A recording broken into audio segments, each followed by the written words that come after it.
آج میں آپ کو ایک بہت ہی خوبصورت سبق آموز کہانی سناتی ہوں۔ ایک تھا کوا جو بہت پریشان رہتا۔ ایک روز وہ ایک درخت کی ٹہنی پر بیٹھا رو رہا تھا کہ ایک نیک بزرگ وہاں سے گزرے۔ بزرگ نے کوے سے پوچھا، رو کیوں رہے ہو؟ کیا پریشانی ہے؟ کوے نے کہا، حضور میری بھی کوئی زندگی ہے، کالا سیاہ رنگ جسے کوئی بھی پسند نہیں کرتا۔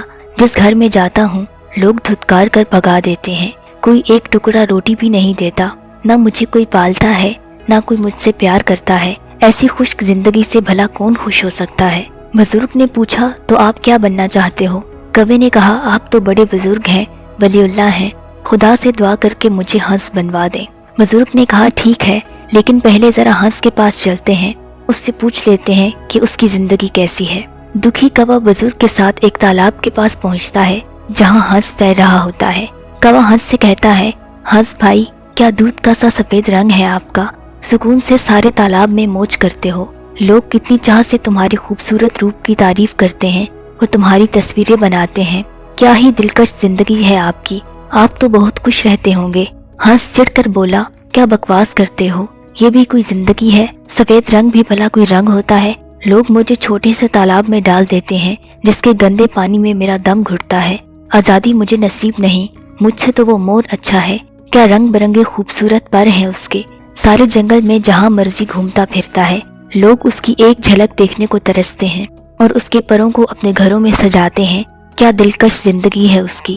ہنس کی باتیں سن کر کوا بزرگ سے کہتا ہے، حضور زندگی تو واقعی میں مور کی دلکش ہے، آپ ایسا کریں، رب سے دعا کر کے مجھے مور بنوا دیں۔ بزرگ نے کہا، ٹھیک ہے، چلو پہلے چل کر مور سے پوچھتے ہیں وہ کتنی خوشحال زندگی گزار رہا ہے۔ وہ دونوں جنگل میں مور کے پاس پہنچتے ہیں۔ کوا مور سے کہتا ہے، مور بھائی، کیا ہی رنگ برنگا حسین روپ ہے آپ کا، کتنے دلکش پر ہیں آپ کے، لوگ انہیں اپنے گھروں میں سجاتے ہیں، آپ کی ایک جھلک دیکھنے کے لیے لوگ گھنٹوں انتظار کرتے ہیں، کیا دلکش زندگی ہے آپ کی، آپ تو بہت خوش ہوں گے۔ کوے کی باتیں سن کر مور ناراضگی سے بولا، کیوں مذاق کرتے ہو، یہ بھی کوئی زندگی ہے؟ ہر وقت موت کا ڈر لگا رہتا ہے، لوگ ہمیں پکڑ کر ایک ایک کرتے ہمارے سارے پر نوچ لیتے ہیں اور شہر لے جا کر بیچتے ہیں۔ وہ جب ہمارے پر نوچتے ہیں تو کتنی تکلیف ہوتی ہے، کتنا درد ہوتا ہے، یہ آپ نہیں سمجھ سکتے۔ مجھ سے اچھا تو وہ طوطا ہے جسے کتنے پیار سے لوگ پالتے ہیں، اسے کھانے کو طرح طرح کے میٹھے پھل دیتے ہیں، کاجو کشمش بادام تک کھلاتے ہیں، اسے کسی بھی چیز کی فکر نہیں ہوتی، کتنی دلکش زندگی ہے اس کی۔ مور کی بات سن کر کوا بزرگ سے کہتا ہے، حضور مور سچ کہتا ہے، آپ مجھے بس طوطا بنوا دیں۔ بزرگ کہتے ہیں، ٹھیک ہے، لیکن پہلے طوطے کے پاس چلتے ہیں، اس سے پوچھ تو لیں کہ اس کی زندگی کیسی ہے۔ دونوں جنگل میں آگے چلتے ہیں اور کافی تگ و دو کے بعد انہیں ایک ڈالی پہ بیٹھا ایک طوطا نظر آتا ہے۔ کوا طوطے سے کہتا ہے، مٹھو میاں، کیا ہی دلکش زندگی ہے آپ کی، کتنا پیارا رنگ ہے آپ کا، کتنی میٹھی زبان ہے آپ کی، لوگ کتنے پیار سے آپ کو پالتے ہیں، کھانے کو دنیا جہاں کی اچھی اچھی چیزیں دیتے ہیں، انسان کی طرح آپ بول سکتے ہو، آپ کتنے خوش قسمت ہو۔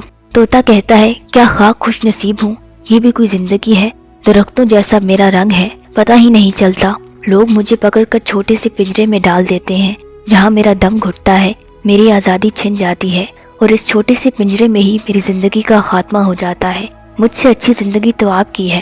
کوے نے پوچھا، وہ کیسے؟ طوطے نے کہا، مجھے کسی بھی وقت کوئی شکاری پکڑ کر پنجرے میں بند کر سکتا ہے، لیکن آپ کو کسی کا کوئی ڈر نہیں، نہ آپ کو کوئی پکڑنے والا ہے، نہ پنجرے میں ڈالنے والا، نہ کوئی جان کا خطرہ ہے، بے فکری سے جہاں چاہو جا سکتے ہو، اس سے بھی اور کیسی موج والی زندگی چاہیے، کاش میں بھی ایک کوا ہوتا۔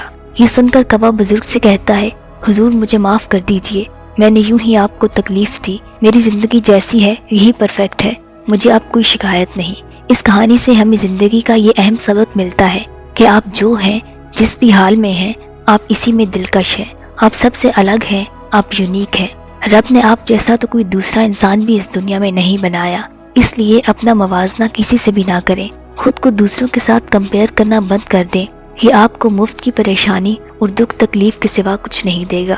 آپ کے لیے یہی کافی ہے کہ آپ دوسروں کے جیسے نہیں ہیں، آپ سب سے الگ ہیں، سب سے یونیک، یہی آپ کی سب سے بڑی طاقت ہے۔ یہ ڈاکٹر عبدالکلام کا قول ہے جو پلے باندھنے والا ہے۔